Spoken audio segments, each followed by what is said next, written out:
Aren't you glad that's what we know? Aren't you glad we know there's just this one God, but by whatever name we call it, however we believe that it's all the one shining on all of us.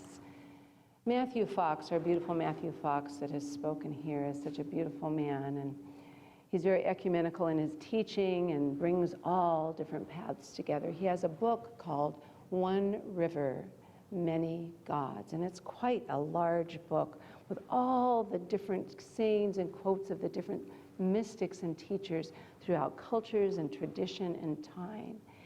And he got the name of that book. It was derived from a quote from Meister Eckhart, and I spoke of him last week, a theologian, a philosopher, one of the greatest mystics in history, who was courageous and radical enough in his philosophy to say he saw God in everything and everyone. Well, he has a quote that said, God is an underground river that no one can dam up or stop. It's always there, always. Of course, we know the many wells that come after that are the different, all of us. There isn't a person here that doesn't have some sort of urge to know something greater, for something more, that we have that knowing inside of us that this physical realm isn't all there is. So we get together in these wells to go deeper in culture, in religion, in philosophy, in community, wherever it is. We reach down in these wells to touch that oneness, the allness there is. But the problem is, so often we stop in our own well.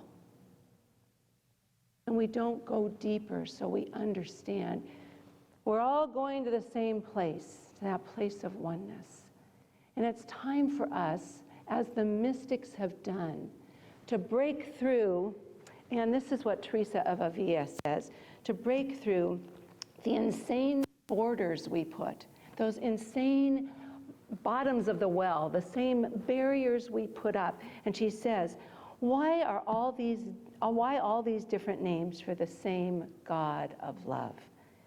It is true, together we live, but only when the shrine says, all are welcome here. All are welcome here. Will God sing loud enough for all to hear? That's her way of saying we need to reach down further. We need to take the bottom off so we can feel the interconnectedness. We can think differently. We can be diverse in our ritual and our understanding and the doctrines we teach. We can be different, but no, we're all going in the same direction. It's not about fighting and debating who is right.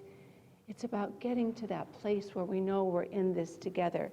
Another beautiful mystic, Kabir, he's actually very funny in much of his writing, but I'll share a little bit of that later. He said, once you experience God's presence in all beings, once you experience God's presence in all beings, debate will be naught. You don't have to debate anymore. You can listen and hear and not argue, but to say, I understand. Don't we need that in our world right now? Don't we need to be able to listen and understand and say, okay, that's not my way, but it's your way. And we're all going in the same way. And we need to recognize that. And that's the life of a mystic. Mystics were pretty normal people doing normal things. Emily was talking about everyday mystics, which are ordinary people doing ordinary things. They can be bartenders or Uber drivers or school teachers or journalists or whatever it is. They can be anything. The only difference they have is they have moments of divine connection with the all that is, with the divine reality of oneness.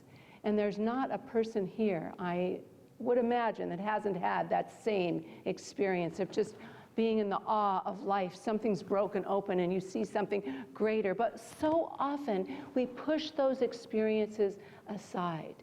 T.S. Eliot said, we have the experiences, but we've missed the meaning.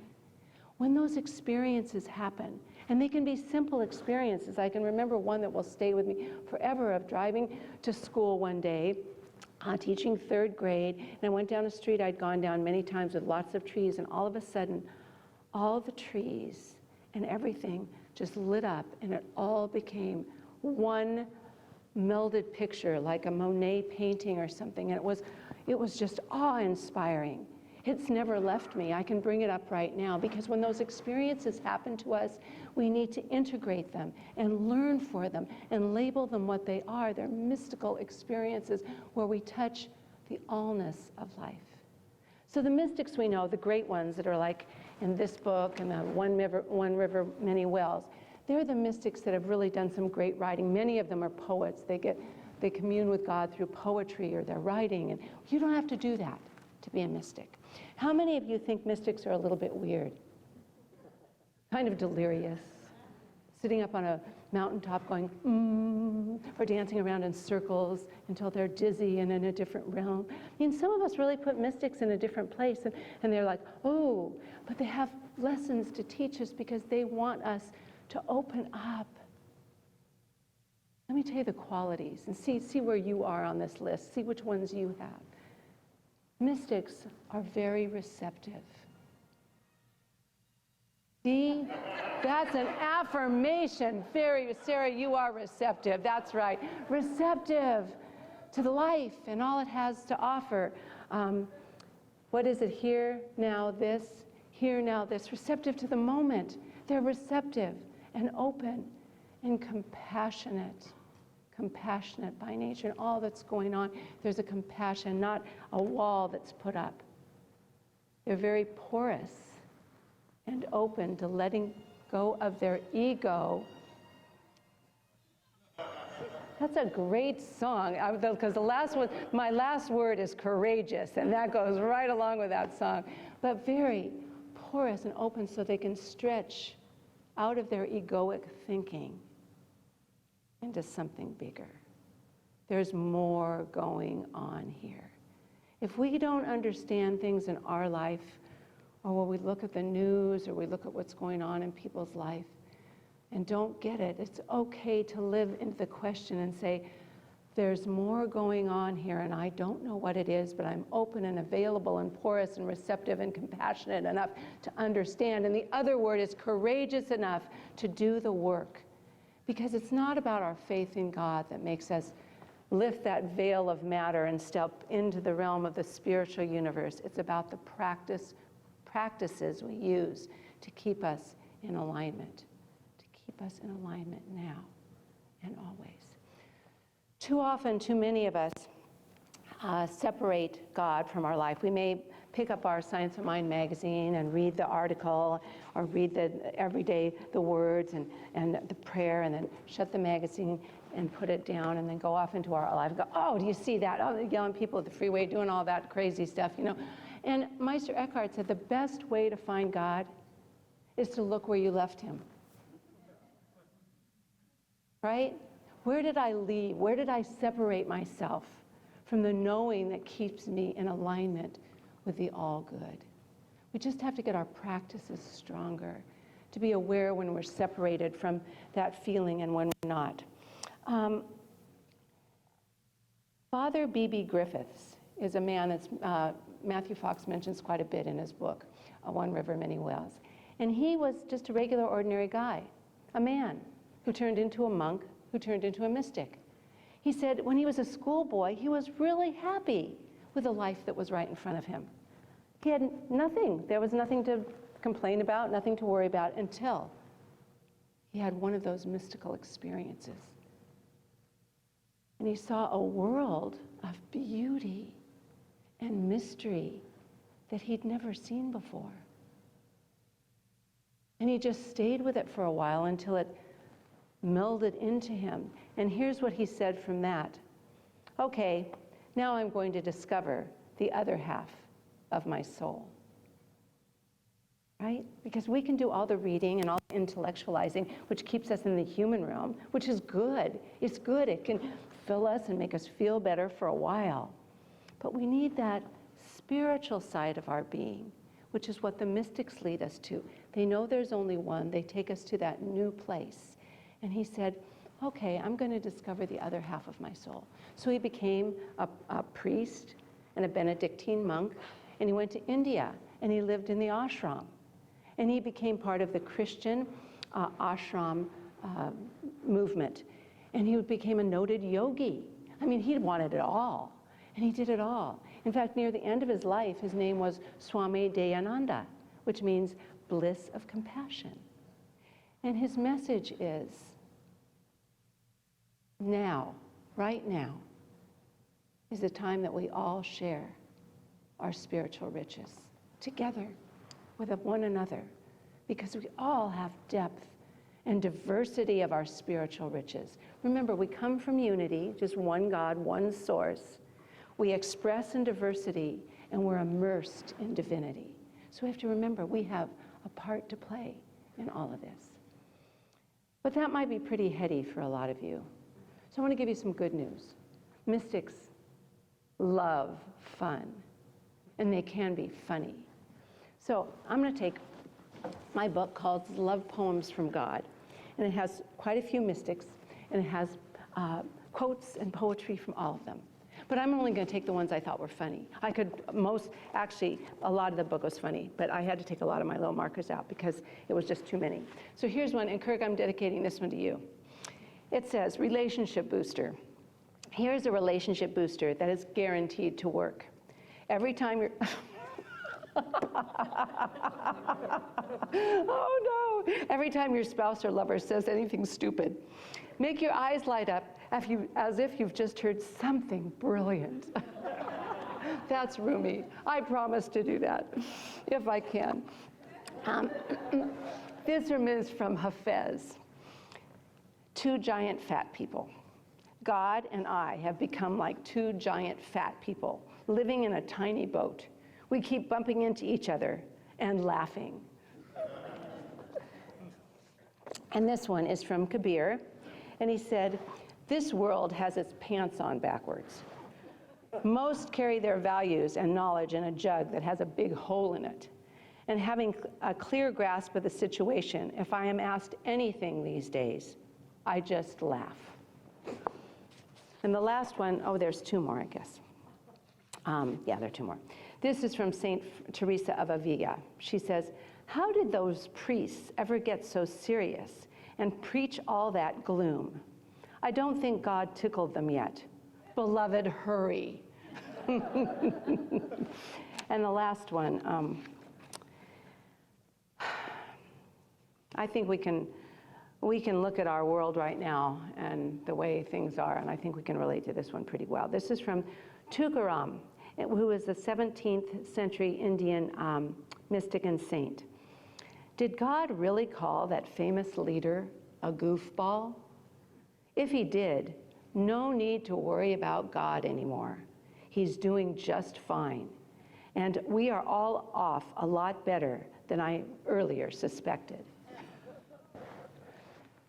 So we need to be sure in life that we have fun, that we play, we dance, we sing, because mysticism isn't something we can talk about.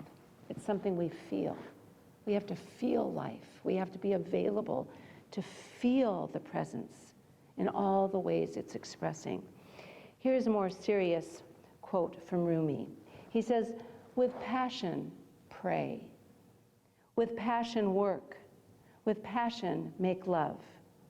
With passion, eat and drink and dance and play.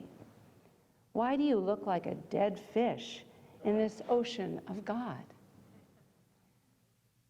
You know, it was Hafez that says, was it Kabir or Hafez who said, when you see a thirsty fish in the ocean, you know some serious counseling is needed.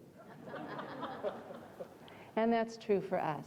We live in this beautiful ocean of spirit, yet we have to be open to it, open ourselves, and be available.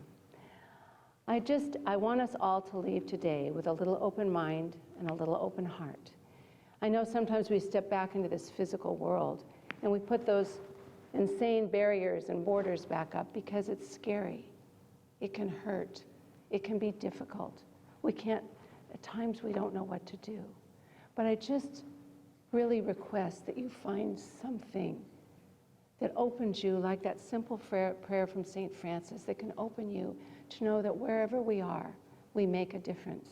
Thomas Aquinas said he believed fully that every creature and every being was on this planet to make our world more beautiful and a more perfect place. And that's us. And when we do that, we can start looking through the eyes of connection and relatedness and start sharing our spiritual riches. Jesus said, "Do not look here or there. The kingdom of God is among you." Kabir said, Schild of Magdeburg said, "The truly wise person kneels at the feet of all creatures." Hephaestus writes, "I have learned so much from God that I can no longer call myself a Hindu, a Buddhist, a Christian, or a Jew. I can't, because I'm one with all life." So here are the two practices I'm going to ask you to go home with tonight. First of all, St. Catherine of Siena, a 14th century Italian saint and mystic, says, "Wisdom is so kind and so wise." Wisdom, that's the wisdom of the heart. That's not the wisdom, the knowledge in the mind. It's the wisdom of the heart. Is so kind and so wise that wherever you look, you can learn something about God. That's the stretching and opening to see something more. And the last is a practice of St. Teresa of Avila. She says, "I have a lovely habit. At night in my prayers, I touch everyone I have seen that day." And let me include in this, when in your prayers you touch everyone that you've seen that day, that means the people you love, the people you like, the people you work with or do business with or have interaction with, and the people that bring you the most pain and discomfort. Because truly, it is only love that heals. We are the way Spirit knows itself. We are the way Spirit, the language that Spirit gives to the world. God doesn't have a voice except in the language of feeling. And that's for us to share and to be and to do. So I'm going to close this right here and now. So just open yourself up. Allow your feet to be on the floor. Allow yourself to sit straight and tall. And to know that right where you are, where I am, where we are, the presence of love is in its fullness. The presence of light and goodness is in its fullness. And I know for each and every one of us, it's in this moment, since we know that God truly is all there is, there's nothing else but this infinite Spirit, that we are able to infuse ourselves, fill ourselves with the light and love of Spirit, that we may give and be the light of love and peace and healing and goodness in this world. To know that we, simply by who we are, can bring a message of healing and light, simply by showing up, by being present in our true self. When we shed any expectations or judgment or fear or doubt or any of the things that keep us contained and bound up in the walls that separate us, that we can open to something greater. And in this moment right here and now, I see this for each and every one of us. I see us as the light and the love and the touch of God that truly lifts this world and makes it a more beautiful, internet-connected place for all of us to share our spiritual and our human riches. We are both blessed and a blessing.